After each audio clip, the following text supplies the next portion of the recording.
ইগনুর Kolkata regional centre থেকে সমস্ত ছাত্রছাত্রীদের জানাই দীপ্রাহরী শুভেচ্ছা। আমাদের আজকের আলোচনার বিষয় হলো ঋগ বৈদিক যুগে তাদের সমাজ, রাজনীতি, অর্থনীতি কেমন ছিল ইত্যাদি। আলোচনার সূচনাতে আমরা পূর্বে যে আলোচনা করেছি সেই তার কিছু অংশ আমাদের একটু অবশিষ্ট রয়ে গেছে, যে আর্যদের সমস্যা বা আর্য যে তারা কিভাবে এসেছিল, কোথায় এসেছিল, তা সেটি আজকে অল্প তার উপরে সংক্ষিপ্ত আলোচনা করে তারপর আমরা ঋগ বৈদিক যুগে আর্যদের তাদের সামাজিক, অর্থনৈতিক, রাজনৈতিক জীবন সম্পর্কে আলোচনা করব। আর শুধু যে ঋগ বৈদিক যুগ নয়, তার সঙ্গে পরবর্তী বৈদিক যুগও কিন্তু এখানে অন্তর্ভুক্ত হবে। এর আগের দিন যে আলোচনা আমি দেখেছিলাম তার রেস ধরে আজকে বলা যেতে পারে যে বেশিরভাগ পণ্ডিতই বলতো যে আর্যরা বাইরে থেকে কিন্তু ভারতে আসে, কারণ আর্যরা নাকি প্রায় প্রথম থেকে ঘোড়াকে তারা পোষ বানাতে শিখেছিল, মানে ঘোড়াকে তারা গৃহপালিত পশুর মতনই ব্যবহার করত। কিন্তু ভারতে 2000 খ্রিস্টপূর্বাব্দের আগে ঘোড়ার ব্যবহার কিন্তু খুব একটা জানা যায়নি। এছাড়া কৃষ্ণ সাগরীয় এবং দক্ষিণ উড়াল অঞ্চলে 6000 খ্রিস্টপূর্বাব্দ থেকে ঘোড়ার ব্যবহার কিন্তু লক্ষ্য করা গেছে। এছাড়া যে ঋগ্বেদের যে দশম মণ্ডল, সেটি অনেক পরবর্তীকালের সংকলন। এই সংকলনে বৈদিক আর্যদের কথা আছে, কিন্তু তাদের পূর্বপুরুষ আদি আর্যদের সম্পর্কে কিন্তু কোনো তথ্য পাওয়া যায়নি। ভারতের বাইরে আর্যদের আদি বাসস্থান কোথায় ছিল যদি এই প্রশ্নের অবতারণা করা হয়, তাহলে সেই সম্পর্কে কিন্তু বহু পণ্ডিত বহু রকমের অভিমত দিয়েছেন। যেমন এনসাইক্লোপিডিয়া ব্রিটানিকার মতে ইউরোপ ছিল আর্যদের আদি বাসভূমি, কারণ এখন পৃথিবীতে মোট 7টি ইন্দো ইউরোপীয় ভাষায় কিন্তু 7টি ইন্দো ইউরোপীয় প্রধান ভাষা প্রচলিত আছে, যেটা আমরা এর আগের ক্লাসে আলোচনা করেছি। ইন্দো ইউরোপীয় ভাষাই হলো আর্য গোষ্ঠীর প্রধান ভাষা। তাই ইন্দো ইউরোপীয় ভাষা হলো যে 7টা ভাষা ছিল, Greek, Latin, Gothic, German, Celtic. তাহলে এই ইন্দো ইউরোপীয় ভাষাই ছিল হচ্ছে আর্য গোষ্ঠীর ভাষা। এই 7টির মধ্যে 5টি হলো ইউরোপে, আর ইউরোপের বাইরে ছিল মাত্র 2টি, সেটি হলো যথা সংস্কৃত এবং প্রাচীন পারসিক ভাষা। ইন্দো ইউরোপীয় ভাষার এই ঘন সংস্থানের ফলে ইউরোপের দাবি কিন্তু এই কারণে প্রবল হয়েছে। তাছাড়া ইউরোপীয় লিথুয়ানিয়ান ভাষার বাগধারা হলো প্রাচীন ইন্দো ইউরোপীয় ভাষার খুব কাছাকাছি। তাছাড়া ইউরোপীয় লিথুয়ানিয়ান এই যে ভাষার যে বাগধারা, মানে ভাষার যে উৎস, সেটা কিন্তু প্রাচীন ইন্দো ইউরোপীয় ভাষা খুবই কাছাকাছি। তার সংস্কৃত অপেক্ষা অনেক বেশি মূল্যের কাছে, তাহলে তার সংস্কৃত অপেক্ষা কিন্তু অনেকটাই কাছের ভাষা। উত্তর ইউরোপীয় ফিনো-উগ্রীয় ভাষার সঙ্গে কিন্তু আদি আর্য ভাষা বা ইন্দো ইউরোপীয় ভাষার ঘনিষ্ঠতা দেখা যায়। এর এতকালে আমরা কি দেখতে পাচ্ছি যে উত্তর ইউরোপের ফিনো-উগ্রীয় ভাষার সঙ্গে আদি আর্য ভাষা বা ইন্দো ভাষা গোষ্ঠীর কিন্তু একটা ঘনিষ্ঠতা দেখা গিয়েছিল। এছাড়া এতগুলি ভাষা গোষ্ঠীর সঙ্গে মূল আর্য ভাষার সম্পর্কের কারণে ইউরোপকে কিন্তু আর্যদের আদি বাসভূমি ধরা হয়। পোল্যান্ড থেকে মধ্য এশিয়া পর্যন্ত বিস্তীর্ণ স্টেপ বা তৃণভূমি অঞ্চলে কিন্তু আর্যরা পশুচারণ করত। এই যুগে পশুপালন ছিল আর্যদের প্রধান জীবিকা। সেটা কিন্তু আমরা জানি যে আর্যদের প্রধান জীবিকা কি ছিল? পশুপালন। বৈদিক সাহিত্যে ওক, উইলো বাট বা ভূর্জপত্রের গাছ, ঘোড়া, গাভী, ষাঁড়, শূকর প্রভৃতি জন্তুর উল্লেখ দেখা যায়। প্রাচ্য দেশের জন্তু যথা হাতি, বাঘ, সিংহ, উট প্রভৃতির উল্লেখ কিন্তু বৈদিক সাহিত্যে দেখা যায়নি। যে সমস্ত পণ্ডিত মনে করেন যে ইউরোপ হলো আর্যদের আদি বাসভূমি, যেটা বারবার বলা হচ্ছে, তাদের মধ্যে উল্লেখযোগ্য হলেন অধ্যাপক নেরি, জার্মান পণ্ডিত ব্যান্ডেস্টাইন ও শ্রডার, পি গাইসল, এল ব্যাসাম এবং জিজি কোসাম্বি। ইউরোপে আর্যদের আদি বাসভূমির সপক্ষে অভিমত প্রকাশ করলেও এই সমস্ত পণ্ডিতগণ ইউরোপের সেই বিশেষ অঞ্চলটির অবস্থান সম্পর্কে সহমত নন। তাহলে ইউরোপে আর্যদের আদি বাসভূমির সপক্ষে অভিমত প্রকাশ করলেও এই সমস্ত পণ্ডিতগণ ইউরোপের সে বিশেষ অঞ্চলটির অবস্থান সম্পর্কে কিন্তু তারা সহমত নন। এদের কেউ বলেন যে এই অঞ্চলটি অস্ট্রিয়া, হাঙ্গেরি, যদি আমাদের সামনে মানচিত্র থাকতো তাহলে আমরা আরেকটু ভালো করে সেটাকে বোঝানো যেত। এদের মধ্যে কেউ কেউ বলছে এই অঞ্চলটি হচ্ছে অস্ট্রিয়া, হাঙ্গেরি, বোহেমিয়া অঞ্চল। আবার কারোর মধ্যে সেটি উরাল পর্বতের দক্ষিণে কিরগিজ তৃণভূমি। আবার কেউ বা এই অঞ্চলটি পশ্চিমে পোল্যান্ড থেকে পূর্বে এশিয়া পর্যন্ত বিস্তৃত বলে অভিমত প্রকাশ করেছে। সুতরাং ইউরোপের ঠিক কোন অঞ্চলটায় আর্যরা এদেশে এসেছিল সেই সম্পর্কে কিন্তু সর্বজন গ্রাহ্য সিদ্ধান্ত গৃহীত হয়নি। এটা কিন্তু আমাদের ইতিহাসে আমরা দেখেছি বিভিন্ন সময় যখন কোনো বিষয় বিতর্ক থাকে সবসময় যে সহমত পোষণ করা যায় তা কিন্তু নয়। কারণ বিভিন্ন পণ্ডিত বিভিন্ন ভাবে তাদের দৃষ্টিকোণ থেকে সেটাকে আলোচনা করেছে, বা অনেক সময় প্রত্নতাত্ত্বিক উপাদানের স্বল্পতার কারণে বা লিখিত ইতিহাস না থাকার কারণেও কিন্তু অনেক সময় এই ক্ষেত্রে প্রতিবন্ধকতা সৃষ্টি হয়েছে। আর্যরা ইউরোপে আদি তাও একটা মোটামুটি ভাবে একটা নির্দিষ্ট মত সাধারণত উপস্থাপন করার চেষ্টা করা হয়। আর্যরা ইউরোপে আদি যুগে বাস করলে ইউরোপের ঠিক কোন স্থানে আর্যদের আদিবাস ছিল এই সম্পর্কে কিন্তু বিভিন্ন মত আছে। তাহলে আর্যরা ইউরোপে আদি যুগে বাস করলেও ইউরোপের ঠিক কোন স্থানে আর্যদের আদিবাস ছিল এই সম্পর্কে কিন্তু বিভিন্ন রকমের মত আছে। যেমন অধ্যাপক গাইসালের মতে দক্ষিণ পূর্ব ইউরোপে অস্ট্রিয়া, হাঙ্গেরি, বোহেমিয়া অঞ্চলে আর্যদের আদি বাসস্থান ছিল। অধ্যাপক গাইসাল বিভিন্ন ইন্দো ইউরোপীয় ভাষা বিশ্লেষণ করে আদি আর্যদের ও তাদের বাসভূমির কিছু বৈশিষ্ট্য কিন্তু উল্লেখ করেছেন। তাহলে অধ্যাপক গাইসাল কি করছেন, বিভিন্ন ইন্দো ইউরোপীয় ভাষা বিশ্লেষণ করে আদি আর্যদের ও তাদের বাসভূমির কিছু বৈশিষ্ট্য উল্লেখ করেছেন। তিনি মনে করেন আদি আর্য ভাষার সমুদ্র বা ওই জাতীয় কোনো কিন্তু শব্দ ছিল না। সুতরাং তারা কোন উপকূল অঞ্চল থেকে তারা কোনো কিন্তু উপকূল অঞ্চলে ছিল না। মানে উপকূল অঞ্চলে থাকলে পরে তো সেখানে সাধারণত সমুদ্রের উল্লেখ আসতো। তারা যে সকল গাছপালা যেমন ওক, বীচ, উইলো ইত্যাদি যে গাছগুলির কথা বলা হয়েছে, বা লেবু, দেবদারু বা যে সমস্ত পশু পাখির কথা বলা হয়েছে তা কিন্তু মূলত নাতিশীতোষ্ণ অঞ্চলের, না শীত না গরম এরকম অঞ্চলের কিন্তু এই গাছগুলি পাওয়া যায় এবং সেখানে এ জাতীয় পশু পাওয়া যায়। আদি আর্যরা কিন্তু তখন কৃষিকার্য শুরু করে দিয়েছিল। ফলে যাযাবর জীবন ত্যাগ করে তারা চাষের জমির কাছাকাছি স্থায়ীভাবে বসবাস আরম্ভ করে দেয়। তাহলে ফলে যাযাবর জীবন ত্যাগ করে তারা কি করলো, চাষের জমির কাছাকাছি স্থায়ীভাবে বসবাস আরম্ভ করে দেয়। আদি আর্যদের সিংহ, হাতি, উট ও বাঘ সম্পর্কে কিন্তু কোন রকম ধারণা ছিল না। সেই জন্য গাইসাল মনে করেন যে আদি আর্যরা এমন একটি জায়গায় বসবাস করতো সেটি কিন্তু উপকূলবর্তী নয়। যে সকল অঞ্চল নাতিশীতোষ্ণ অঞ্চল সেখানে চাষের জন্য উর্বর জমি বা ঘোড়া চড়ানোর জন্য বিস্তীর্ণ তৃণভূমি, ভেড়া চড়ানোর উঁচু জমি ছিল ইত্যাদি। সেখানে ওক, বীচ, উইলো, দেবদারু গাছ জন্মাতো এবং সেখানে গরু, ভেড়া, ঘোড়ার অস্তিত্ব থাকলেও সিংহ, উট, হাতি কিন্তু কোনো চিহ্ন ছিল না। অধ্যাপক গাইসাল মনে করেন যে এটা আদি বা আর্যদের বসবাসের অনুকূল এইরকম আদর্শ পরিবেশ একমাত্র অস্ট্রিয়া, হাঙ্গেরি অঞ্চলে কিন্তু আছে, যেটা বারবার উনি আলোকপাত করার চেষ্টা করছেন। ইউরোপ বা এশিয়ার কিন্তু অন্য কোথাও তা নেই। তাই তিনি আর্যদের আদি বাসস্থানের জন্য ভারত, পামির মালভূমি, দক্ষিণ ইউরোপের সমভূমি অঞ্চল, রাশিয়া স্টেপ ভূমি, দক্ষিণাস্ত স্টেপ এবং আর্কটিক অঞ্চলের দাবি, আর্কটিক অঞ্চল তো কোনোভাবেই এখানে আসে না, আর্কটিক অঞ্চলের দাবি নাকচ করে দিয়েছেন। এমনকি পামির মালভূমি কিন্তু কোনোভাবে এখানে এই যে অঞ্চলের যে জলবায়ু বা আবহাওয়ার কথা বলা হয়েছে সেরকম কিন্তু এই অঞ্চলগুলোতে নেই। তাই তিনি জোর দিয়ে বলেছিলেন যে আর্যদের আদি বাসস্থান ছিল হচ্ছে অস্ট্রিয়া এবং হাঙ্গেরি। কিন্তু গাইসালের মত অনেকে গ্রহণ করেন না প্রধানত দুটি কারণে।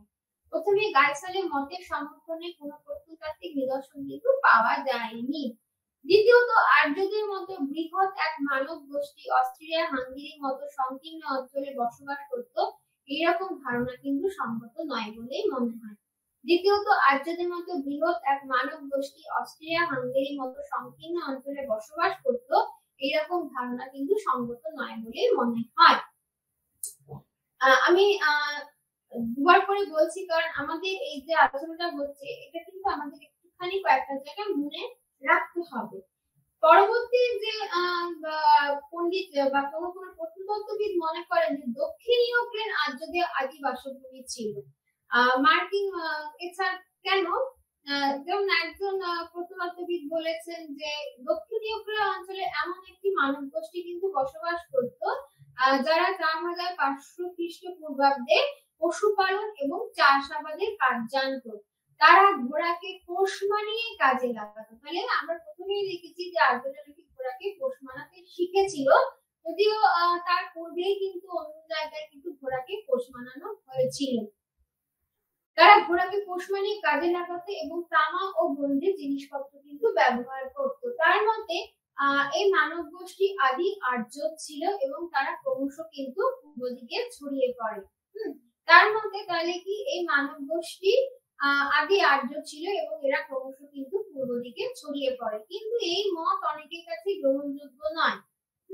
কেন নয়? তাহলে এই মত অনেকের কাছে গ্রহণযোগ্য নয়। তাদের প্রশ্ন, আদি আর্যরা যদি 4500 খ্রিস্টপূর্বাব্দে পশুপালন ও কৃষিকাজে অভ্যস্ত হয়, হ্যাঁ, তাহলে এই জিনিসটা কেন? তাহলে মোট কথা, আর্যদের আদি বাসভূমির অবস্থান সম্পর্কে বেশিরভাগ ঐতিহাসিকের দৃষ্টি তাহলে আমরা কোথায় দেখতে পাচ্ছি? কিরগিজ স্টেপির বা তৃণভূমির দিকে। অধ্যাপক মতিন্দ্রনাথ মুখোপাধ্যায় মনে করেন যে আর্যদের আদি বাসস্থান নির্ণয় বিষয়টি এখন কিন্তু একটা সমস্যা হয়ে দাঁড়িয়েছে। এটা কিন্তু মূলত আর্য সমস্যা নামেই পরিচিত, বা যেটা আমরা এখানে দেখেছি এরিয়ান মিথ, মানে তারা কি ছিল, আদৌ ছিল কিনা, তারা কোথা থেকে এসেছিল, এই নিয়ে কিন্তু আজও বিতর্ক বিদ্যমান।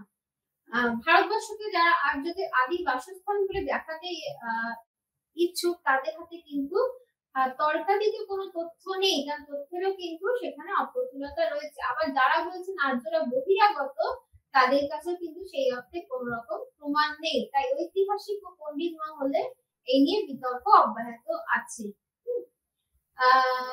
আর যেটা বলা হচ্ছে যে আরেকটা যেটা বলা হচ্ছে, যদি তারা 4500 খ্রিস্টপূর্বাব্দে তারা যদি পশুপালন কৃষিকাজে অভ্যস্ত হয়ে পড়তো, হ্যাঁ, তাহলে 3500 বছর পরেও ঋগ্বেদের যুগে ভারতে বৈদিক আর্যদের কেন আর্য তাদের সামাজিক জীবনে কোনো পরিবর্তন আসেনি? তার মানে কি তর্কাতীত সেরকম তথ্য নেই। এছাড়া ঋগ্বেদের যুগেও কিন্তু আর্যরা প্রথমত পশু চারণই করতো, তখনও কৃষির তেমন কোনো ব্যাপক প্রচলন হয়নি। এটা কি সম্ভব? অধ্যাপক হার্টের মত হলো যে আর্যরা ইউরোপে লিথুনিয়া থেকে ককেশাস পর্বত পার হয়ে ইরান বা পারস্যে প্রবেশ করত, পরে তারা কিন্তু ভারতে প্রবেশ করে। বোঘাজকই শিলালিপি যেটা ছিল, যেটা 1500 খ্রিস্টপূর্বাব্দে আবিষ্কৃত হয়েছে, সেখানে সিরিয়ার রাজাদের ভারতীয় আর্যদের মত নাম লেখা করে এই মত দেওয়া হয়েছে। তাহলে মোটামুটি ভাবে আমরা দেখতে পাচ্ছি যে এছাড়া জার্মান পণ্ডিত অধ্যাপক ব্রান্ডেনস্টাইনের অভিমতকে কিন্তু অনেকে আবার বেশিরভাগ পণ্ডিতই গ্রহণ করেছেন। কেন? তাদের মধ্যে হচ্ছে ইউরাল পর্বতের দক্ষিণে কিরগিজ স্টেপ বা তৃণভূমি অঞ্চলে কিন্তু আর্যরা আদিতে বসবাস করত। ব্রান্ডেনস্টাইন তার মতের সমর্থনে বলে দেন যে আদি যুগে ইন্দো ইউরোপীয় আর্য ভাষায় স্টেপ অঞ্চলে বিশেষ একটা উল্লেখ রয়েছে, কারণ এই জায়গাটায় পশুচারণের খুব সুবিধা ছিল। এই স্টেপ ছিল ইউরাল পর্বতের দক্ষিণে তিরস্টিদের স্টেপ। এই স্থান থেকে আর্যদের একটি শাখা পশ্চিমে চলে যায়, পরে এই শাখা দুই ভাগে ভাগ হয়ে গেছিল, একটা চলে গিয়েছিল ভারতে আর একটা চলে গিয়েছিল হচ্ছে ইরানে। এই মতটাই কিন্তু সর্বাধিক ভাবে গৃহীত হয়েছিল। ব্রান্ডেনস্টাইনের মতের জনপ্রিয়তার কারণ হলো যে তিনি শব্দতত্ত্বের দ্বারা প্রমাণ করার চেষ্টা করেছিলেন যে আদি আর্য ভাষা বা ইন্দো ইউরোপীয় ভাষা পর্বতের পাদদেশের তৃণভূমিতে কিন্তু আর্যদের। তাহলে এটা আমাদের মাথায় মনে রাখতে হবে যে পর্বতের পাদদেশে কিন্তু তাদের আর্যদের আদি বাস ছিল। সেই অঞ্চলে হরিণ, ভোদর, বন্য শুকর, নেকড়ে, শিয়াল, ভালুক ইত্যাদি নানা স্তন্যপায়ী প্রাণীর বাস ছিল। এই স্থান ছিল তার মধ্যে কিরগিজের স্টেপ অঞ্চল। কারো কারো মতে ইন্দো ইউরোপীয়গণ কাস্পিয়ান সাগরী এবং দক্ষিণ রাশিয়ার স্টেপ অঞ্চল থেকে উদ্ভূত হয়েছিল। অনেকে অনেক রকমের অভিমত প্রকাশ করেছে। এছাড়া দেখা যায় যে অধ্যাপক এর ব্যাসা মনে করেন যে খ্রিস্টপূর্ব 2000 অব্দের কাছাকাছি সময় পশ্চিমে পোল্যান্ড থেকে পূর্বে মধ্য এশিয়া পর্যন্ত বৃহৎ স্টেপ বা তৃণভূমি অঞ্চলে কিন্তু যে আধা যাযাবর বা যা বর্বররা বাস করত তারাই কিন্তু ভারতে আগত আর্যদের পূর্বপুরুষ ছিল। অধ্যাপক বদ্রীনাথ মুখোপাধ্যায় আর্যদের আদি বাসভূমি ইউরেশিয়া বলে কিন্তু তিনি তার মত প্রকাশ করেছেন। অধ্যাপক বদ্রীনাথ মুখোপাধ্যায়ের মতে কি হলো, আর্যদের আদি ভাষাভূমি হচ্ছে ইউরেশিয়া বলে তিনি অভিমত প্রকাশ করেছেন। কারণ ইন্দো ইউরোপীয় ভাষাভাষীদের প্রিয় পশু ঘোড়ার জন্য উপযুক্ত তৃণভূমি কিন্তু একমাত্র ইউরেশিয়াতেই ছিল। এই ভূখণ্ডে ইন্দো ইউরোপীয় ভাষাসমূহের প্রাথমিক স্তরের উপস্থিতি লক্ষ্য করা যায়। তিনি মন্তব্য করেছেন যে আদি ইন্দো ইউরোপীয় ভাষা বা ইউরেশিয়ার কোন একটি এলাকায় ব্যবহৃত হতো। তাহলে মোটামুটি ভাবে এই আলোচনার ভিত্তিতে আমরা কি বলতে পারি যে কোন একটি সিদ্ধান্ত উপনীত ঠিক হতে যাওয়া যায় না, তবে ব্র্যান্ডেস্টাইনের মত এবং বদ্রীনাথ মুখোপাধ্যায়ের কিন্তু মতটাই কিন্তু সর্বজন মোটামুটি ভাবে অনেক পণ্ডিতই গ্রহণ করেছে। এরপরে আমরা যে দেখতে পারবো যেটা হচ্ছে সেটা হচ্ছে আর্যদের রাজনীতি। ঋগ্বেদের যুগে আর্যদের রাজনৈতিক অবস্থা কি ছিল? তাহলে আর্যদের রাজনৈতিক অবস্থা যদি আমরা জানতে চাই তাহলে আমাদের অনেক কিছু মধ্যে কিন্তু সেটা তার উৎসগুলো কোথা থেকে আমরা দেখতে পাই। হঠাৎ করে তো একটা যুগে যে আমরা রাজনৈতিক ইতিহাস জানতে পারছি সেটা কোথা থেকে আমরা জানতে পারছি। মোটামুটি ভাবে দেখা যায় যে ঋগ্বেদের যুগে রাজাই ছিল যে বিভিন্ন যেটা আমরা বলতে পারি যে রাজা এখানে প্রধান ছিল এবং বেদ এবং উপনিষদ ইত্যাদি থেকেও কিন্তু আমরা এই তথ্যটা পেতে পারি। কিন্তু তাহলে আমরা দেখতে হবে যে এখানে কি ছিল, কি তার রাজার কি অবস্থান ছিল বা রাজার সঙ্গে কারা সাহায্য করতো ইত্যাদি ইত্যাদি। তাহলে আমরা তাহলে রাজনৈতিক অবস্থা যদি আমাদেরকে বলা হয় তাহলে আমরা কিভাবে সেটাকে ব্যাখ্যা করব যে মোটামুটি ভাবে বেদ ও উপনিষদ থেকে তো আমরা তথ্য পেতেই পারি। এছাড়া যেটাকে বলা যেতে পারে যে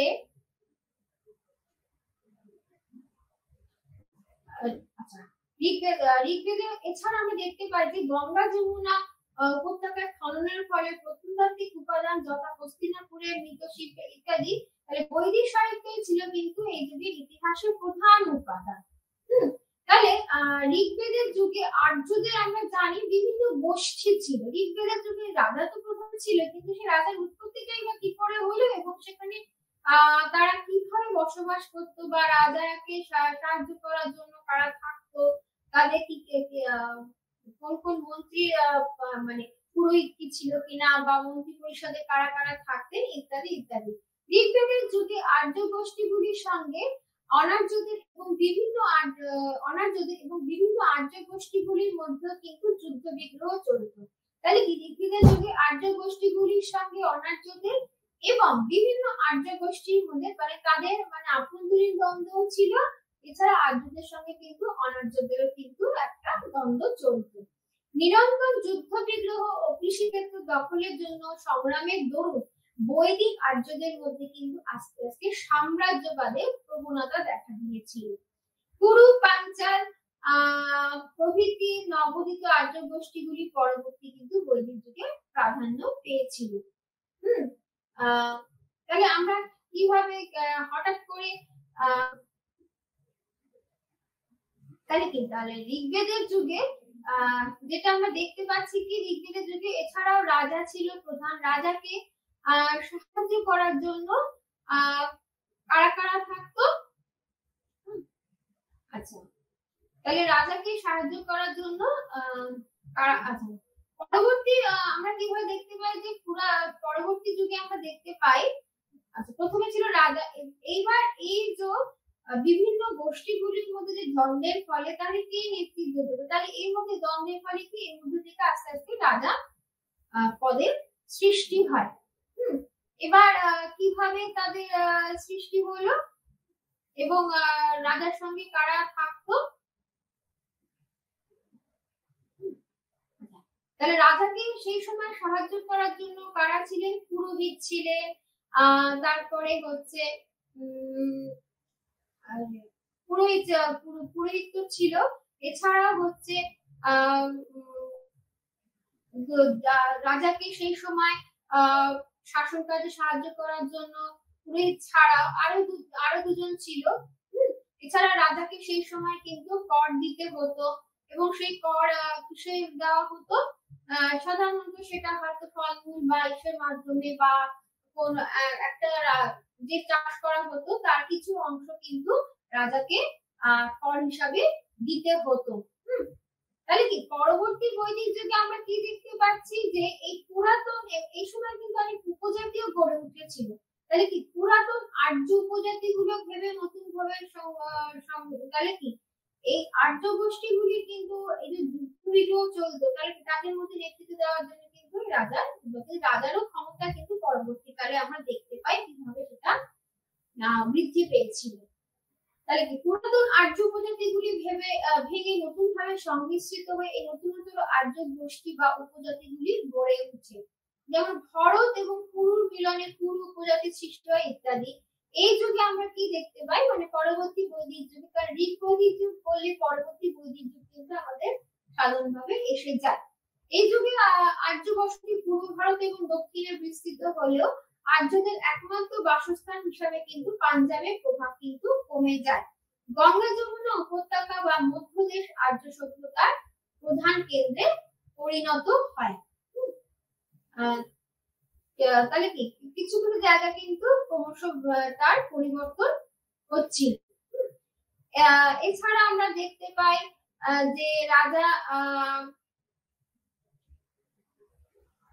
তাহলে আমরা কি দেখতে পাই যে ব্রাহ্মণ যেগুলিতে আছে সেখানে রাজার দৈব অধিকারের বাণী উচ্চারিত হয়েছিল। প্রজাপতি ব্রহ্মা বা আচ্ছা, এটা দেখা যায় যে পরবর্তী বৈদিক যুগে আর ভারতের দিকে পূর্ব ভারতের দিকে আর্য বসতি বিস্তারের ফলে বৃহৎ রাজ্য গড়ে উঠেছিল। রাজাকেও কিন্তু এই সময় কিন্তু কর দিতে হতো, তবে সেটা কিন্তু স্বেচ্ছায় দিতে হতো, মানে সেরকম কিন্তু কোনো বাধ্যবাধকতা ছিল না। রাজাকে সাহায্য করার জন্য পুরোহিত শ্রেণী ছিল, সে সময় তোমার সামরিক যে নায়ক তিনিও ছিলেন ইত্যাদি। পরবর্তী বৈদিক যুগে পূর্ব ভারতের দিকে আর্য বসতি বিস্তারের ফলে বৃহৎ রাজ্য কিন্তু গড়ে উঠেছিল। কাশী, কৌশল, বিদেহ, বৎস, মথুরা প্রভৃতি রাজ্য এই যুগে কিন্তু গড়ে ওঠে। মগধ, অঙ্গ, বাংলা তখন আর্য সভ্যতার কিন্তু বাইরে ছিল। তাহলে কি এই বৃহৎ রাজ্যগুলির মধ্যে একছত্র ক্ষমতা লাভেরও প্রতিদ্বন্দ্বিতা কিন্তু আরম্ভ হয়েছিল। এর ফলে কিন্তু সার্বভৌম আদর্শ জনপ্রিয়তাও পায়। তাহলে আমরা কি দেখতে পাচ্ছি, ঋগ্বেদিক যুগে থেকে কিন্তু পরবর্তী বৈদিক যুগে রাজার ক্ষমতা অনেক কিছু কিন্তু বৃদ্ধি। ঋগ্বেদের যুগে কিন্তু রাজাকে সাহায্য করার জন্য সভা ও সমিতি নামে দুটি গোষ্ঠী ছিল, কিন্তু এই সভা সমিতির ক্ষমতাও কিন্তু পরবর্তীকালে কমে যায়। তার জায়গায় কারা আসে সেটা আমরা দেখছি ক্রমশ। পরবর্তী বৈদিক যুগে পূর্ব ভারতের দিকে আর্যদের বসতি বিস্তারের ফলে বৃহৎ রাজ্য গড়ে উঠেছিল। কাশী, কৌশল, বিদেহ, বৎস, মথুরা প্রভৃতি রাজ্য এই যুগে গড়ে ওঠে। মগধ, অঙ্গ, বাংলা তখন আর্য সভ্যতার বাইরে কিন্তু ছিল। এই বৃহৎ রাজ্যগুলির মধ্যে একচ্ছত্র ক্ষমতা লাভে প্রতিদ্বন্দ্বিতা আরম্ভ হয়। এর ফলে কিন্তু সার্বভৌম আদর্শ জনপ্রিয়তা পায়। তাহলে কি আমরা ঋগ্বেদের যুগে রাজার অস্তিত্ব দেখেছিলাম, কিন্তু সেই সময় সার্বভৌম আদর্শ বা বিভিন্ন রকমের যজ্ঞ বা রাজাদের কোন উপাধি সেই অর্থে কিন্তু লক্ষ্য করা যায় না। কিন্তু পরবর্তী বৈদিক যুগে আমরা দেখতে পাচ্ছি যে বৃহৎ রাজ্যগুলির মধ্যে একছত্র ক্ষমতা লাভে প্রতিদ্বন্দ্বিতা আরম্ভ হয়। এর ফলে সার্বভৌম আদর্শ জনপ্রিয়তা পায়। এই যুগের শক্তিশালী রাজারা তাদের ক্ষমতা বোঝাবার জন্য সম্রাট, একরাট, বিশ্বজনীন প্রভৃতি উপাধি গ্রহণ করেন। এই সকল রাজারা রাষ্ট্র এবং অশ্বমেধ যজ্ঞ দ্বারা তাদের ক্ষমতাকে আনুষ্ঠানিক মর্যাদা দেন। শতপথ ব্রাহ্মণ আমরা জানি যে শতপথ ব্রাহ্মণ ছিল উত্তরীয় ব্রাহ্মণ বা তৈত্তরীয় ব্রাহ্মণ। হ্যাঁ, এই যে গ্রন্থগুলি ব্রাহ্মণে অশ্বমেধ যজ্ঞের কিন্তু অনুষ্ঠানের উল্লেখ দেখা যায়। উচ্চাভিলাষী যারা রাজা ছিলেন তারা কিন্তু তখন সকলেই অশ্বমেধের স্বপ্ন দেখতেন। এর ফলে পরবর্তী বৈদিক যুগে আন্তঃরাষ্ট্র সম্পর্কে অনিবার্যভাবে কিন্তু মানে যে রাষ্ট্র সম্পর্ক সেটা অনিবার্যভাবে কিন্তু তিক্ত হয়ে দাঁড়িয়েছিল। রাষ্ট্রের সঙ্গে ধর্মের সম্পর্ক আগের তুলনায় ঘনিষ্ঠতর হয়েছিল। এই বৃহৎ যজ্ঞগুলি ছিল তার অন্যতম স্মারক। পরবর্তী বৈদিক যুগে শুধুমাত্র গঙ্গা যমুনার মধ্যবর্তী উপত্যকা বা মধ্যপ্রদেশের রাজারা সামান্য রাজন উপাধিতে কিন্তু সন্তুষ্ট থাকতো। তাহলে কি পরবর্তী বৈদিক যুগে গঙ্গা যমুনার মধ্যবর্তী উপত্যকা বা মধ্যপ্রদেশের রাজারা সামান্য রাজন উপাধিতে কিন্তু সন্তুষ্ট থাকতেন। ভারতের অন্য অঞ্চলের রাজারা প্রায়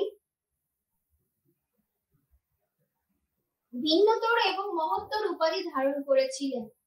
এই প্রসঙ্গে বলা যায় যে পূর্ব ভারতের রাজারা সম্রাট, পশ্চিম ভারতের রাজারা স্বরাট, এছাড়া উত্তর ভারতের রাজারা বিরাট এবং দক্ষিণ ভারতের রাজারা ভোজ উপাধি গ্রহণ করেছিলেন। পরবর্তী বৈদিক যুগে রাজার ক্ষমতা কিন্তু প্রধানত তিনটি কারণে বেড়েছিল, যথা বৃহৎ রাজ্য বা ভৌগোলিক সীমা চিহ্নিত রাজ্য গড়ে ওঠার ফলে উপজাতিক রাজ্য ইত্যাদি।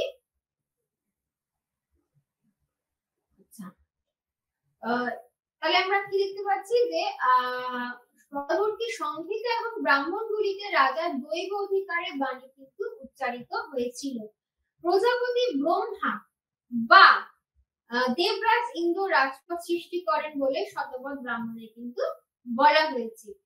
রাজা অভিষেক প্রথা দ্বারা স্বর্গীয় ক্ষমতা লাভ করেন বলে ব্রাহ্মণরা কিন্তু ঘোষণা করেন। তাহলে রাজা স্বর্গীয় অধিকার দ্বারা বা স্বর্গীয় অভিষেক প্রথার দ্বারা স্বর্গীয় ক্ষমতা লাভ করেন। এটা বলা হয় যে রাজা নাকি ঈশ্বরের প্রতিনিধি, যেটা আমরা রাষ্ট্রবিজ্ঞান বা ইতিহাসে বিভিন্ন সময় বিভিন্ন রাজারা কিন্তু তারা ঐশ্বরিক ক্ষমতাকে কিন্তু তারা ভীষণভাবে মানত বা তারা বলতো তারা হচ্ছে ঈশ্বরের একদম প্রতিনিধি, সুতরাং তাদের নির্দেশ সামান্য করার অধিকার কিন্তু নেই। ঠিক সেটাই আমরা দেখতে পাই আর্য যুগেই দেখতে পেয়েছিলাম যে রাজা অভিষেক প্রথার দ্বারা স্বর্গীয় ক্ষমতা লাভ করেন বলে ব্রাহ্মণরা ঘোষণা করেন। অভিষেকের সময় পুরোহিত রাজাকে অদণ্ডা অর্থাৎ দণ্ডনীয় নন বলে ঘোষণা করেন, মানে রাজাকে তুমি কোন রকম দণ্ড দিতে পারবে না। সমাজে রাজা ছাড়া ব্রাহ্মণ বা পুরোহিতকে মানুষের মধ্যে তাহলে কি অথর্ববেদে রাজা পরীক্ষিতকে মানুষের মধ্যে দেবতা বলে বর্ণনা করা হয়েছে। সমাজে রাজা ছাড়া ব্রাহ্মণ ও পুরোহিত ছিল একমাত্র ঐশ্বরিক ক্ষমতার অধিকারী। রাজা ও পুরোহিত ঐশ্বরিক ক্ষমতা দাবি করে নিজেদের সাধারণ লোক থেকে স্বতন্ত্র বলে দাবি করেন। রাজা ও পুরোহিত ঐশ্বরিক ক্ষমতার দাবি করে নিজেদের সাধারণ লোক থেকে স্বতন্ত্র বলে দাবি করেন। পরবর্তী বৈদিক যুগে একমাত্র ব্রাহ্মণ ভিন্ন অন্য সকলের উপরে রাজা তার সার্বভৌম ক্ষমতা প্রতিষ্ঠা করেছিলেন। তাহলে কি পরবর্তী বৈদিক যুগে একমাত্র ব্রাহ্মণ ভিন্ন অন্য সকলের উপরে রাজা তার সার্বভৌম ক্ষমতা কিন্তু প্রতিষ্ঠা করেছিলেন। রাজা তার ইচ্ছা মতো সাধারণ মানুষের উপরে অত্যাচার করতে পারতেন। রাজা শূদ্রকে ইচ্ছা অনুসারে হত্যাও করতে পারেন, যে ব্রাহ্মণ ক্ষত্রিয় বৈশ্য শূদ্র ছিল ইত্যাদি। তাহলে সে রাজা সেই ইচ্ছা অনুসারে কিন্তু কোনো শূদ্রকেও কোনো কারণ ছাড়া তাকে হত্যা করতে পারত। এছাড়াও ব্যাসাম নামে ঐতিহাসিকের মতে পরবর্তী বৈদিক যুগে রাজার স্বৈর ক্ষমতার উপরে বিশেষ কিন্তু কোন রকমের নিয়ন্ত্রণ ছিল না। ব্রাহ্মণদের বিশেষ অধিকার, ঐতিহ্য এবং জনমত রাজার ক্ষমতাকে কিছুটা হলেও নিয়ন্ত্রিত করতে পারে। তাহলে ব্রাহ্মণদের বিশেষ অধিকার, রাজার সৈন্য ক্ষমতার উপরে বিশেষ অধিকার, ঐতিহ্য এবং জনমত রাজার ক্ষমতাকে কিছুটা নিয়ন্ত্রিত করতে মাত্র। কিন্তু ভারতীয় ঐতিহাসিকেরা অনেকে এ সম্পর্কে ভিন্ন ধারণা পোষণ করেছিলেন। তাহলে ভারতীয় ঐতিহাসিকেরা অনেকে এ সম্পর্কে ভিন্ন ধারণা পোষণ করেছিলেন। তাদের মতে রাজার শান্তি বৃদ্ধি, শক্তি বৃদ্ধি, স্বৈরতন্ত্রের নামান্তর ছিল না। তাদের মতে কি রাজার শক্তি বৃদ্ধি, স্বৈরতন্ত্রের নামান্তর ছিল না। কেননা রাজকীয় অধিকার গণতান্ত্রিক বিধিনিষেধে, তার মানে কি হচ্ছে রাজার শক্তি বৃদ্ধি কিন্তু স্বৈরতন্ত্রের নামান্তর ছিল না, কারণ রাজকীয় অধিকার গণতান্ত্রিক বিধিনিষেধের অধীন ছিল। কোসাম্বী মনে করতেন যে কার্যত রাজার ক্ষমতা কিন্তু স্বৈরাচারী ছিল না। নির্বাচনের মাধ্যমে রাজা নিয়োগের প্রথা তখনও কিন্তু রাজপথ কিন্তু বংশানুক্রমিক ছিল না। কিভাবে হতো? নির্বাচনের মাধ্যমে রাজা নিয়োগের প্রথা তখনও কিন্তু কিছুটা প্রচলিত ছিল। ঐত্তরীয় ব্রাহ্মণের এরূপ নির্বাচনের কিন্তু উল্লেখ দেখা যায়। তাহলে ঐত্তরীয় ব্রাহ্মণের এরকম নির্বাচনের কিন্তু উল্লেখ দেখা যায়। রাজপথ তখনও পুরোপুরি ভাবে বংশানুক্রমিক হয়নি। তাহলে রাজপথ কিন্তু তখনও পুরোপুরি ভাবে বংশানুক্রমিক হয়নি। অথর্ববেদের একটি স্তোত্রে একটি পংক্তিতে লেখাও আছে যে জনগণ আপনাকে শাসন করার জন্য নির্বাচিত করেছে। এটা আমরা কিন্তু পরবর্তীকালে রুশোর কথায় কিন্তু তার প্রতিফলন দেখতে পাই। সাধারণ ইচ্ছা বা জনগণের ইচ্ছা, তাহলে কি সেইখানে কিন্তু আমরা দেখতে পাই যে এই একই ধারণা কিন্তু সেই সময় দেখা যায়। জনগণ আপনাকে বা বিশও, হ্যাঁ জনগণ মানে জনগণকে বিশ বলা হতো, বিশ আপনাকে শাসক কাজে নির্বাচিত করেছে। এই নির্বাচনমূলক রাজতন্ত্র নিজেই স্বৈরতন্ত্র প্রতিষ্ঠার পথে কিন্তু একটি বড় বাধা। সেই যুগে রাজা শুধুমাত্র অছি হিসাবে রাজ্য শাসন করতেন এবং জনসাধারণের নৈতিক এবং অর্থনৈতিক উন্নতির বিধান তার অবশ্যই কর্তব্য ছিল। তাহলে সেই যুগে রাজা শুধুমাত্র অছি হিসাবে রাজ্য শাসন করতেন এবং জনসাধারণের নৈতিক এবং অর্থনৈতিক উন্নতি বিধান তার অবশ্যই কিন্তু কর্তব্য ছিল। জনসাধারণের মতামতের দামও ছিল। জনসাধারণ অত্যাচারী রাজাকে সিংহাসন থেকে কিন্তু বিতাড়িত করত, আর কি জনগণ অত্যাচারী রাজাকে সিংহাসন থেকে বিতাড়িত করত। উদাহরণস্বরূপ বলা যায় যে সঞ্জয় উপজাতি তাদের অত্যাচারী রাজা দুষ্টদেরকে বিতাড়িত করেছিলেন। তাহলে কি জনসাধারণ কিন্তু অত্যাচারী রাজাকে সিংহাসন থেকে বিতাড়িত করত। ঋগ্বেদের যুগে জনপদ ভিত্তিক রাষ্ট্র কিন্তু ক্রমশ ভূখণ্ড ভিত্তিক রাষ্ট্রে পরিণত হয়েছিল। তাহলে ঋগ্বেদের যুগে যে জনপদ ভিত্তিক রাষ্ট্র যে ছিল বা ট্রাইবাল স্টেট যেটা ছিল, সেখান থেকে ক্রমশ ভূখণ্ড ভিত্তিক রাষ্ট্রে পরিণত হয়েছিল। রাজার ক্ষমতা এবং রাষ্ট্রের আকৃতি বাড়ার ফলে নতুন নতুন কর্মচারী কিন্তু পদ সৃষ্টি করা হয়। রাজার ক্ষমতা এবং রাষ্ট্রের আকৃতি বাড়ার ফলে নতুন নতুন কিন্তু কর্মচারী পদ সৃষ্টি করা হয়। রত্নীর নামে এক শ্রেণীর অভিজাত কর্মচারী রাজাকে কিন্তু রাজকার্যের পরামর্শ দিত। তাহলে রত্নীর নামে এক শ্রেণীর অভিজাত কর্মচারী রাজাকে রাজকার্যের পরামর্শ দিত। এছাড়া পুরোহিত, সুর বা রথ চালক, সংগ্রহিত্রী বা কোষাধ্যক্ষ, ভাগদত্ত, তাহলে কারা কারা ছিল? এছাড়া পুরোহিত, সুর বা রথচালক, সংগ্রহিত্রী বা কোষাধ্যক্ষ, ভাগদূত বা রাজস্ব সংগ্রহ প্রভৃতি কর্মচারী কিন্তু ছিল। এছাড়া রাজসভায় ক্ষত্রি, অক্ষবাগ বা পাশা খেলার সঙ্গীও কিন্তু থাকতো। এই সকল সভাসদরা নিজেদেরকে রাজার প্রতিভু বলে কিন্তু দাবি করত। তাহলে কারা নিজেদেরকে রাজার প্রতিভু বলে দাবি করত? ক্ষত্রি, অক্ষবাগ বা পাশা খেলার সঙ্গী, এই সমস্ত সভাসদরা। অভিষেকের আগে রাজা এই সকল ব্যক্তি গৃহে সাক্ষাৎ করতেন। এই সময় থেকে কিন্তু নিয়মিত কর আদায়ের ব্যবস্থা চালু ছিল, যেটা আমি আগেই বলেছি যে বৈদিক যুগে করের ব্যবস্থা ছিল, কর দেওয়া হতো কিন্তু সেটা তো স্বেচ্ছাকর ছিল। নিয়মিত কর হিসাবে বলি এবং শুল্কের উল্লেখ পাওয়া যায়। রাজস্ব ব্যবস্থা যে পরিণত মানে রাজস্ব ব্যবস্থা যে পরিণত ছিল সেটাও কিন্তু মোটামুটি ভাবে আমরা দেখতে পাই।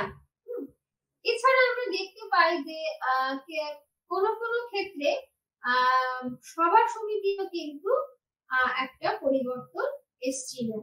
কিরকম এসছিল? যে সভা, এই সময় বলা হয় যে সভা ছিল হচ্ছে গ্রাম পরিষদ এবং সমিতি ছিল হচ্ছে কিন্তু জনপরিষদ। সমিতির ক্ষমতা কিন্তু সভা অপেক্ষা বেশি ছিল বলে একথা মনে করা হতো। সমিতির অধিবেশনে রাজা, অভিজাত ইত্যাদি কিন্তু তারা থাকতো। তাহলে আমরা কি দেখতে পাই যে আরেকটা আমরা কি দেখতে পাই যে আরেকটা হচ্ছে যে এটাকে আমরা বলা যায় যে রাজার যে ক্ষমতা, আচ্ছা রাজস্ব ব্যবস্থা যে পরিণত ছিল সেটাও কোন কোন সভা ছিল গ্রাম পরিষদ, সমিতি ছিল যে জনপরিষদ। সমিতির ক্ষমতা সভা অপেক্ষা বেশি ছিল এটা তো মনে করা যায়।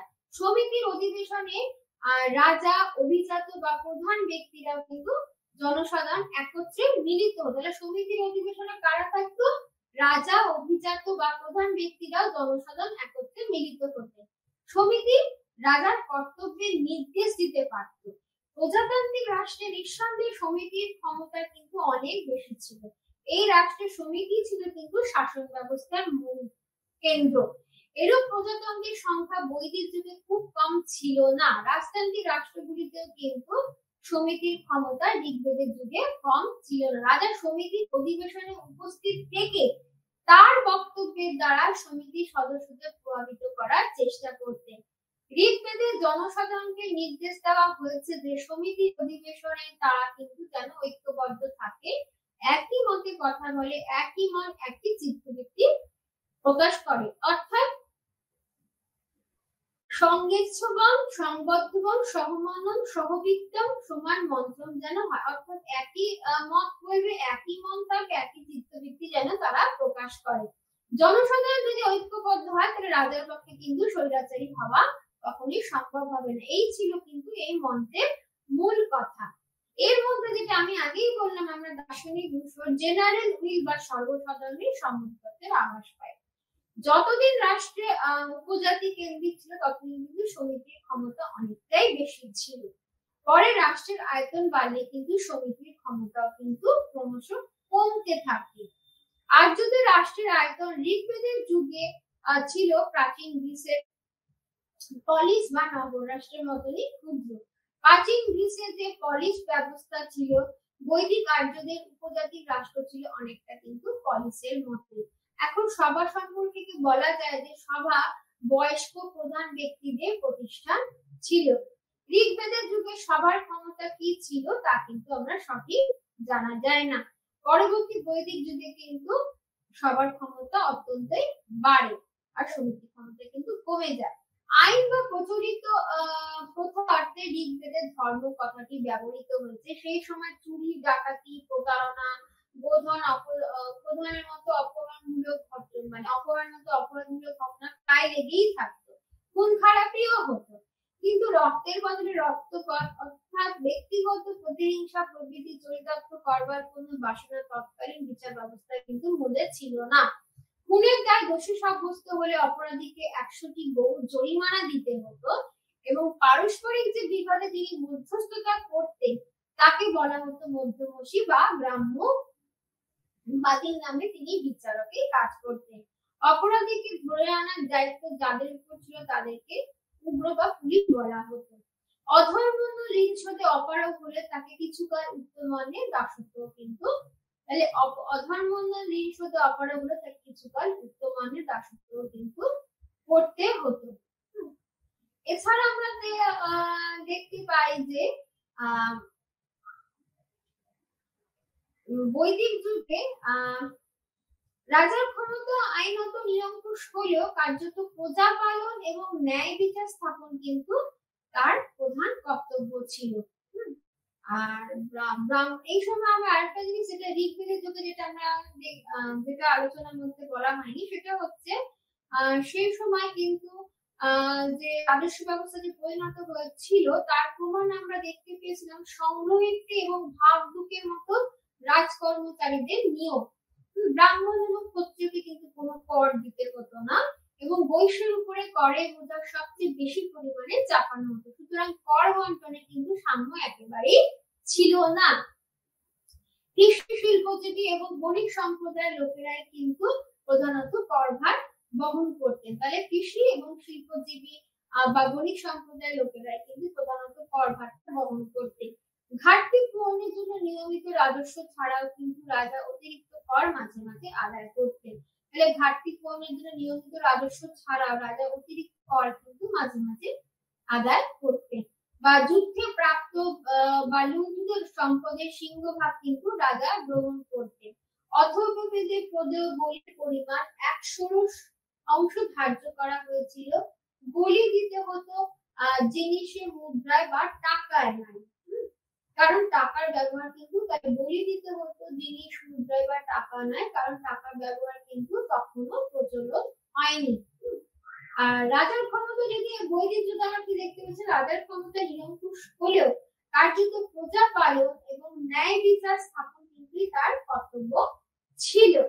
অভিষেকের সময় রাজা এটাও অঙ্গীকার করতেন যে তিনি ব্রাহ্মণ এবং প্রধানকে রক্ষা করবেন এবং জনহিতকর কিন্তু কাজ করবেন। পরবর্তী বৈদিক যুগে সভা সমিতির কথা করাকে উপযুক্ত বলে মনে করতেন। উন্নত সভা তাকে অনেকটাই বিব্রত বা তাকে তার কাজ সুষ্ঠুভাবে পরিচালনা করতে দিতেন না। কিন্তু সমিতির মতো সভা কিন্তু গণতান্ত্রিক সংস্থা ছিল না। সমিতি কিন্তু ছিল হচ্ছে সাধারণ মানুষের যেটা পরিষদ। কিন্তু সমিতির মতো সভা গণতান্ত্রিক সংস্থা ছিল না। সভা ছিল এই যুগে এই যুগে রাজমাত্র উচ্চ কর্মচারীদের নিয়ে গঠিত। সভা ছিল কি, এই যুগে রাজমাত্র উচ্চ কর্মচারীদের নিয়ে গঠিত। সমিতির মর্যাদা ক্রমে এতই কমে যায় যে উপনিষদের যুগে সমিতি বলতে জ্ঞানী বলতে সভা বলে। সমিতির মর্যাদা ক্রমে এতই কমে যায় যে উপনিষদের যুগে সমিতি বলতে খালি শুধুমাত্র জ্ঞানী বলতে সবাই বোঝাতো। বৈদিক সাহিত্য থেকে এই যুগে আমরা সামাজিক নীতিবিদের নমুনা পাওয়া যায়। নরহত্যা, সম্পত্তি অপহরণ, সুরাপান, রাজদ্রোহ, নিন্দনীয় দণ্ডযোগ্য এবং নিন্দনীয় অপরাধ ছিল। এই যুগে কিন্তু নারীর সম্পত্তিতে কিন্তু কোনো উত্তরাধিকার ছিল না। রাজার প্রতিনিধি হিসাবে অধ্যক্ষ নামে কর্মচারী বিচারে কাজ করতে। এই যুগে প্রাদেশিক শাসন ব্যবস্থা প্রবর্তিত হয়।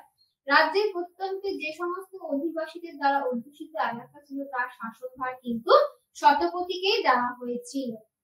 রাজ্যের প্রত্যন্তে যে সমস্ত অধিবাসীদের দ্বারা অধ্যুষিত এলাকা ছিল তার শাসনভার শতপথীকেই দেওয়া হয়েছিল। তাছাড়া শতপথী 100টি গ্রামের ভারপ্রাপ্ত ছিলেন। জনপদ প্রশাসকদের কয়েকটি স্তর ছিল। সর্বনিম্ন ছিল গ্রামীণ কর্মচারী, তাকে অধিকর্তা বলা হতো, সুতরাং রাজা তাকে নিযুক্ত করতেন। এরপর আমরা দেখব ঋগ্বেদের যুগে আর্যদের সামাজিক অবস্থা কি ছিল। আর্যরা যখন ভারতে প্রবেশ করে তখন তারা কিন্তু 3টে শ্রেণীতে বিভক্ত ছিল, অর্থাৎ যোদ্ধা শ্রেণী বা রাজন্য, ব্রাহ্মণ, পুরোহিত শ্রেণী। এবং যোদ্ধা শ্রেণী বা রাজন্য, ব্রাহ্মণ বা পুরোহিত এবং সাধারণ আর্যরা। কোন পণ্ডিত বলেন যে ভারতে আর্যরা আসার আগে তাদের মধ্যে হয়তো এই ভাগটা সেই অর্থে ছিল। ভারতে আর্যরা আসার আগে যখন তারা পারস্যে বাস করত তখনই কিন্তু বর্ণ বা শ্রেণী প্রথার উদ্ভব হয়েছিল। প্রাচীন পারসিক সাহিত্যে এই বর্ণ প্রথার কথা কিন্তু জানা যায়। তাহলে প্রাচীন পারসিক সাহিত্যে কিন্তু এই বর্ণ প্রথার কথা জানা যায়। আর্যরা ভারতে এই প্রথা নিয়ে আসে। এখানে বর্ণ বলতে শ্রেণী মনে করা দরকার, জাতি অর্থে না। এখানে কিন্তু বর্ণ কথাকে ব্যবহার করা হয়েছিল শ্রেণী অর্থে, জাতি অর্থে নয়। ঋগ্বেদে বর্ণ শব্দটির উল্লেখ দেখা গেল তখনও পর্যন্ত জাতি অর্থে এই শব্দ ব্যবহার করা হতো না। তাহলে ঋগ্বেদে বর্ণ শব্দটির উল্লেখ দেখা গেল তখনও পর্যন্ত জাতি অর্থে এই শব্দ ব্যবহার করা হতো না। কৃষ্ণকায় অনার্য থেকে গৌড়বর্ণ আর্যদের পার্থক্য বোঝাবার জন্য বর্ণ শব্দটি ব্যবহার করা হতো। কৃষ্ণকায় অনার্য থেকে গৌড়বর্ণ আর্যদের পার্থক্য বোঝাবার জন্য বর্ণ শব্দটি কিন্তু ব্যবহার করা হতো। যে 3টে শ্রেণীতে আর্যরা বিভক্ত তা ছিল হচ্ছে অর্থনৈতিক শ্রেণী। তাহলে যে 3টি শ্রেণীতে আর্যরা বিভক্ত ছিল তা ছিল অর্থনৈতিক শ্রেণী। ঐতিহাসিক ব্যাসান, প্রসঙ্গিক প্রভৃতি বর্ণ কথাটি ঋগ্বেদের যুগে জাতিবাচক ছিল না বলে মনে করেন। ব্যাসমের মতে ঋগ্বেদের আর্য সমাজে কিন্তু শ্রেণী বৈষম্য ছিল।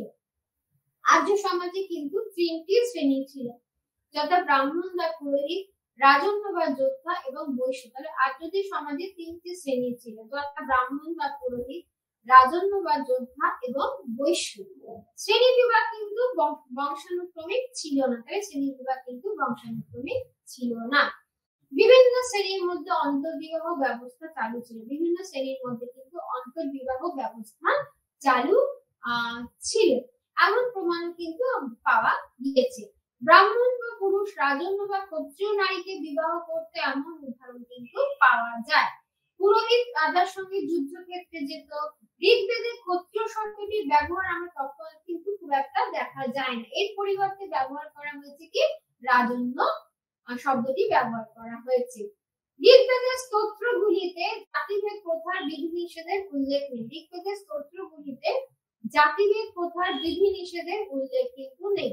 সমাজের যে কোনো শ্রেণী ইচ্ছা অনুসারে বৃত্তি নির্বাচন করতে পারত। সমাজের যে কোনো শ্রেণী ইচ্ছা অনুসারে বৃত্তি নির্বাচন কিন্তু করতে পারত। একজন স্তোত্র রচয়িতা বলেছিলেন যে এটা আমাদের দরকার নেই এখানে। আচ্ছা, উপরোক্ত মত আবার কেউ কেউ কিন্তু অগ্রাহ্য করেছেন। তারা বলেছেন যে ঋগ্বেদের যুগে আর্যরা 4টি জাতিতে বিভক্ত ছিল। তাহলে ঋগ্বেদের যুগে আর্যরা 4টি জাতিতে বিভক্ত ছিল। তারা ঋগ্বেদের পুরুষ সূক্তের উল্লেখ করেছেন। পুরুষ সূক্তে বলা হয় যে, এটি অত্যন্ত গুরুত্বপূর্ণ উক্তি, আদি পুরুষ বা ব্রহ্মার মুখ থেকে ব্রাহ্মণ, বাহু থেকে হয় ক্ষত্রিয়, পুরুদেশ থেকে হয় বৈশ্য এবং তার পদযুগল থেকে কিন্তু শূদ্রের উদ্ভব হয়।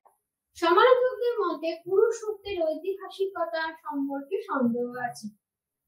সমালোচকদের মতে পুরুষ সূক্তের ঐতিহাসিকতা সম্পর্কে কিন্তু সন্দেহ আছে। অনেক পণ্ডিত মনে করেন যে এই সূক্তটি পরের যুগে রচনা করে ঋগ্বেদে অনুপ্রবেশ করানো হয়েছিল। তাই এই যে উক্তিটি আমরা দেখতে পাই, সেই উক্তিটি নিয়ে ঐতিহাসিকতা সম্পর্কে কিন্তু সন্দেহ আছে। অনেক পণ্ডিত মনে করেন যে এই সূক্তটি পরের যুগে রচনা করে পরবর্তীকালে ঋগ্বেদে তাকে অনুপ্রবেশ করার জন্য তাকে ওখানে যোগ করা হয়েছে। বিভিন্ন তথ্য থেকে পণ্ডিতরা মনে করেন যে ঋগ্বেদের যুগে আর্যদের মধ্যে বংশানুক্রমিক জাতিভেদ প্রথার কিন্তু প্রচলন ছিল না। যদিও আর্য সমাজে ব্রাহ্মণ এবং রাজন্য শ্রেণীর প্রভাব অতি বেশি ছিল, তথাপি বিশ বা জনসাধারণ যে কোন শ্রেণীতে স্থান পেতে পারত, তাতে কিন্তু কোনো রকম বাধা ছিল না। ঋগ্বেদের যুগে অস্পৃশ্যতা বা খাদ্যের ব্যাপারে ছোঁয়ার কোনো বিধিনিষেধ ছিল না। ঋগ্বেদের যুগে যখন আর্যরা পাঞ্জাব এবং সিন্ধু অঞ্চলে বাস করত, তখন তারা শ্রেণী বা বর্ণতে বিভক্ত হলেও জাতিতে বিভক্ত ছিল না। ঋগ্বেদের যুগে যখন আর্যরা পাঞ্জাব এবং সিন্ধু অঞ্চলে বাস করত, তখন তারা শ্রেণী বা বর্ণতে বিভক্ত হলেও জাতিতে কিন্তু তারা বিভক্ত ছিল না। পরে তারা পূর্ব ভারতের গঙ্গা যমুনা অঞ্চলে কিন্তু বসবাস করে। সেই সময় এবং তা হয়তো ঋগ্বেদের শেষের দিকে অথবা পরবর্তী বৈদিক যুগে জাতিভেদ প্রথার উদ্ভব হয়েছিল। ঋগ্বেদের যুগে কুল বা পরিবার ছিল গোষ্ঠী সমাজের ভিত্তি স্বরূপ।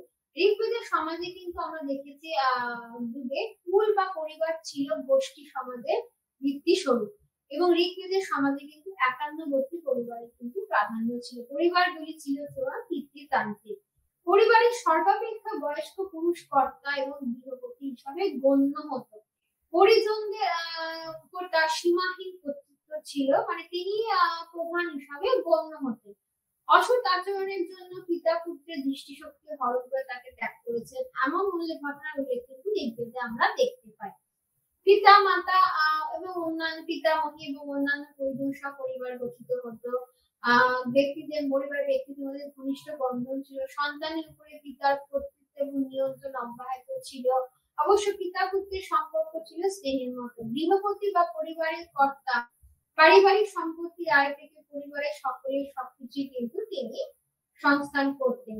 অগ্নিদেবকে প্রায় ঋগ্বেদে অতিথি রূপে বর্ণনা করা হয়েছিল, এবং পরিবারের লোকেরা যে অতিথিকে বিশেষ শ্রদ্ধার চোখে দেখতেন তা একটি স্পষ্ট হয়। এই যুগের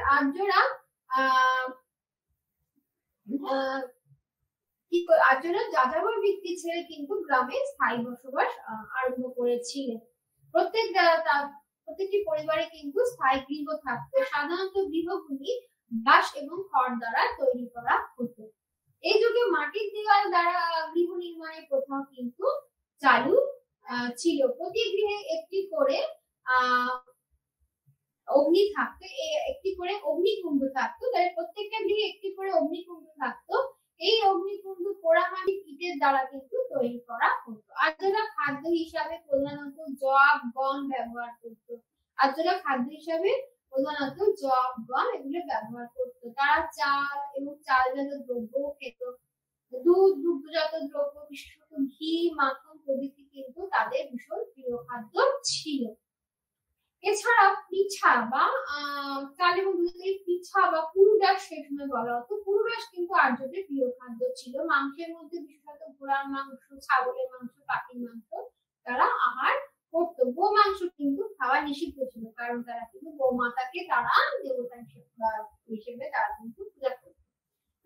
হ্যাঁ, গরু ছিল বিনিময় মাধ্যম। তাহলে গো মাংস পূজা করলে গো মাংস খাওয়াটা কিন্তু আবার নিষিদ্ধ ছিল না। অতিথিকে গো মাংস দ্বারা আপ্যায়িত করা হতো। এই জন্য অতিথির আরেক নাম ছিল হচ্ছে গোগ্ন। তবে ঋগ্বেদে দুগ্ধবতী গাভীকে কিন্তু হত্যা নিষিদ্ধ ছিল। গাভীকে ঋগ্বেদে অঘনা বলা হয়েছে। অঘনা শব্দের অর্থ হচ্ছে অবর্থা। তরকারি, ফলমূল ছিল আর্যদের দৈনন্দিন খাদ্য। আর্যরা সুরা বা মদ্যপান করত। বিশেষ উৎসবে সোমরস নামে এক ধরনের লতার রস মাদক হিসাবে পান করা হতো। তবে সুরাপান কিন্তু সমাজে নিন্দনীয় ছিল। আর্যরা সুতি এবং পশমের বস্ত্র এবং মৃগচর্মের পোশাক কিন্তু তারা ব্যবহার করত। বিশেষ উৎসব বা ধর্মীয় কারণে ক্ষৌম বস্ত্র এবং দুর্গালে আর্যরা সুতি এবং পশমের বস্ত্র এবং মৃগচর্মের পোশাক কিন্তু তারা ব্যবহার করত। বিশেষ উৎসব বা ধর্মীয় কারণে ক্ষৌম বস্ত্র এবং দুকুল নামের মিহি রেশমের বস্ত্র ব্যবহার করা হতো। পুরুষেরা নিম্নাঙ্গে ধুতি এবং ঊর্ধ্বাঙ্গে উত্তরীয় ধারণ করত।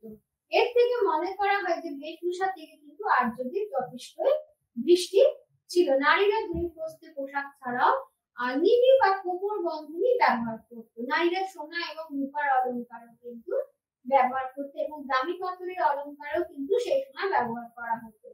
পুরুষদের মধ্যেও কিন্তু অলঙ্কার করার রেয়ার ছিল। নিশ নামে এক ধরনের কণ্ঠহার কিন্তু সেই সময় খুবই জনপ্রিয় ছিল।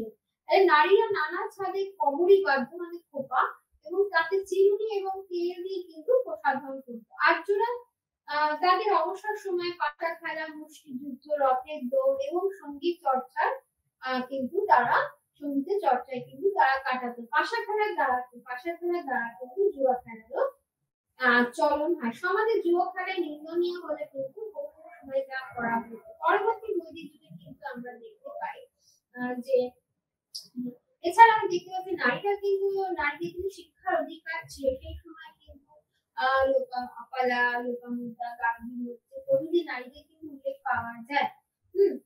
কোনো নারী কিন্তু সারা জীবন তারা পড়াশোনা নিয়েই তারা অতিবাহিত করতে পারত এবং আবার কিন্তু সংসারী হতো। পরবর্তী বৈদিক যুগে কিন্তু আমরা দেখতে পাই যে সামাজিক ক্ষেত্রে বেশ কিছু পরিবর্তন হয় এবং সেই সময় কিন্তু বিধবা প্রচলন ছিল কিনা সেটা বলা যায়। সেই সময় কিন্তু বিধবা প্রচলন ছিল। পরবর্তী সতীদাহ প্রথার বোধহয় খুব সম্ভব প্রচলন ছিল।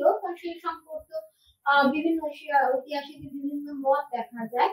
পরবর্তী বৈদিক যুগে কিন্তু দেখতে পাই যে ব্রাহ্মণ, যেটা আমরা দেখতে পেয়েছিলাম তিনটে শ্রেণীর এখানে বিভাগ ছিল, সেটা কিন্তু পরবর্তী বৈদিক যুগে ক্রমশ পেশা ভিত্তিক তখন কিন্তু বৈশ্যের উদ্ভব হয় এবং তখন সেটা হয়েছে ব্রাহ্মণ, ক্ষত্রিয়, বৈশ্য এবং শূদ্র। ব্রাহ্মণরা পুরোহিত এবং যজ্ঞের কাজে, ক্ষত্রিয়রা তারা ছিল যুদ্ধ ক্ষেত্রে তারা কাজ করত, আর বৈশ্যরা হচ্ছে ব্যবসায়ী শ্রেণী এবং শূদ্ররা এই তিনজনকে সেবা করার জন্য কিন্তু তারা থাকতো এবং শূদ্রদের কিন্তু শহরের বাইরে একটি নির্দিষ্ট অংশে তাদেরকে বাস করতে দেওয়া হতো, যেটি কিন্তু সে সময় প্রচলন ছিল এবং শূদ্রদের যে ছায়া দেখা হতো সেটা কিন্তু সেদিক থেকে শূদ্রদের ছায়াও মারানো কিন্তু সে সময় অপরাধ ছিল এবং নারীদেরও কিন্তু পরবর্তী যুগে তাদের সম্মান অনেকটাই কমে যায়। সেই সময় কিন্তু তারা বৈদিক মানে বৈদিক সাহিত্য যাদের নারীদের নিয়ে দেখা, পরবর্তীকালে কিন্তু নারীদের সেই অর্থে মর্যাদা এবং আহ তাদের শিক্ষার অধিকার বা যে যজ্ঞ অনুষ্ঠানে একই সঙ্গে নারী পুরুষের বসার অধিকার, সেটা কিন্তু ক্রমশ বিলুপ্ত হয়ে গেল। মোটামুটি ভাবে দেখা যায় যে আর্যদের যে সমস্যা যেটা ছিল আর্যদের আগমনের কাল নিয়ে বা আর্যদের নিয়ে, সেই সম্পর্কে বিভিন্ন ব্যক্তি বিভিন্ন মতামত প্রকাশ করেছিলেন। এবং এছাড়াও মোটামুটি ভাবে একটা মতে উপনীত হওয়া গিয়েছিল যে কেউ মানে ধরে নেওয়া হয়েছিল যে ব্র্যান্ডেস্টাইনের মতটাই সেখানে গ্রহণ করা হয়েছিল, যে এই স্টেপ ভূমি বা এই অঞ্চলটাই ছিল তাদের বসবাসকারী। এবং এছাড়াও হচ্ছে আরো অনেক রকম মত ছিল, এবং সেই মতের ভিত্তিতে একটা মতকে আমরা শেষ পর্যন্ত দেখতে পেয়েছিলাম যে, কারণ একটা তো সিদ্ধান্ত আমাদের উপনীত হতে হবে, তাহলে শেষ পর্যন্ত আমরা কি দেখতে পেয়েছিলাম যে কিন্তু যেটাকে বলা হয় যে ব্রান্ডেস্টাইনের মতটাকে আমরা নেওয়া হয়েছিল ইউরাল পর্বতের দক্ষিণে কিরগিজের স্টেপ বা তৃণমূল অঞ্চলে আর্যরা আদিতে বসবাস করত। এই মতটাই বেশিরভাগ সর্বাধিক গৃহীত। পরবর্তী কালের মধ্যে আবার অধ্যাপক অতীন্দ্রনাথ মুখোপাধ্যায় বলেছেন আর্যদের আদি বাসভূমি ইউরেশিয়া বলেও সিদ্ধান্ত করেছিলেন। প্রসঙ্গক্রমে আরেকটি কথা বলা হয় যে যেটা আমরা ঋগ্বৈদিক যুগে রাজনীতিকের মধ্যে যেটা আরেকটি বিষয় যেটা আমি তোমাদের বলা হয়নি, সেটা হচ্ছে রাজা দোষীকে শাস্তি কিন্তু রাজাকে দেবেন, রাজাকে প্রজাদের আবেদনের ন্যায় বিচার করতে হতো। মানে ঋগ্বেদের যুগে কিন্তু রাজারা, যেটা আমি তোমাদের বললাম যে রাজারা প্রজাদের কাছ থেকে কিন্তু নিয়মিত কর পেত, রাজার বলি নামে এক প্রকারে অনিয়মিত কর পেত। এবং বলি কথাটি অর্থ বলি দেওয়া কিন্তু পশুর ভাগ বলে, সুতরাং রাজা নিয়মিত কোনো কর পেতেন না এ কথা বলা যায়। জনসাধারণ তাকে স্বেচ্ছায় কর দিত, কিন্তু সেটা পরবর্তীকালে কিন্তু ক্রমশ সেটা একটা নিয়মের মধ্যে আনা হয়। জমির উপরে রাজার কোনো সত্ত্ব নেই বলে উল্লেখ দেখা যায়। রাজা কিছু দান করলেও ভূমি দান কখনোই করতেন না, কারণ ভূমির মালিক তো তিনি ছিলেন না। যেটা কিন্তু পরবর্তীকালে অন্য সময় কিন্তু আমরা ইতিহাসে অন্য যুগ করার সময় কিন্তু সেটা আমরা দেখতে পাই। যুদ্ধে জয় হলে শত্রু সম্পত্তি লুট করে যা পাওয়া যেত, অন্য আর্য গোষ্ঠী পশু লুট করা হলে রাজা তার ভাগ পেত। আরেকটা যেটা বলা হয়নি সেটা হচ্ছে রাজাকে শাসন করার জন্য এই যুগে রাজাকে কয়েকটি স্তরেও কিন্তু ভাগ করা যায় ঋগ্বৈদিক যুগে। মানে কয়েকটি পরিবার নিয়ে গোষ্ঠী গঠিত হতো, কয়েকটি গোষ্ঠী নিয়ে গ্রাম গঠিত হতো, এবং কয়েকটি গ্রাম নিয়ে দেশ বা জন গঠিত হতো, কয়েকটি জন নিয়ে দেশ বা রাষ্ট্র গঠিত হতো। এবং এগুলিকে শাসন করার জন্য বিভিন্ন ব্যক্তিকে নিয়োগ করা হতো। আর মোটামুটি ভাবে আমরা দেখতে পাচ্ছি যে এছাড়া আরেকটা দেখতে পাই, এই সময় কিন্তু আমরা দুধের উল্লেখ দেখতে পেয়েছিলাম। ঋগ্বৈদিক যুগে দুধ কিন্তু কূটনৈতিক কাজ করত। এছাড়াও আমরা দেখতে পাই পুরোপতি নামে এক শ্রেণীর কর্মচারী ছিল যারা দুর্গের দায়িত্বে ছিল। এছাড়াও ঋগ্বেদের যুগে অশ্বারোহী পদাতিক এবং রথারোহী সেনা ছিল, তারা তীর ধনুক বর্জন তলোয়ার কুঠার অস্ত্র প্রভৃতি ব্যবহার করা হতো।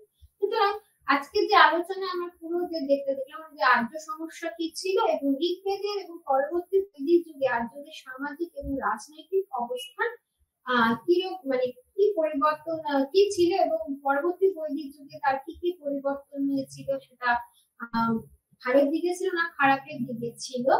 মোটামুটি সেটা আজকের আলোচনার বিষয়টা আমাদের তাই ছিল।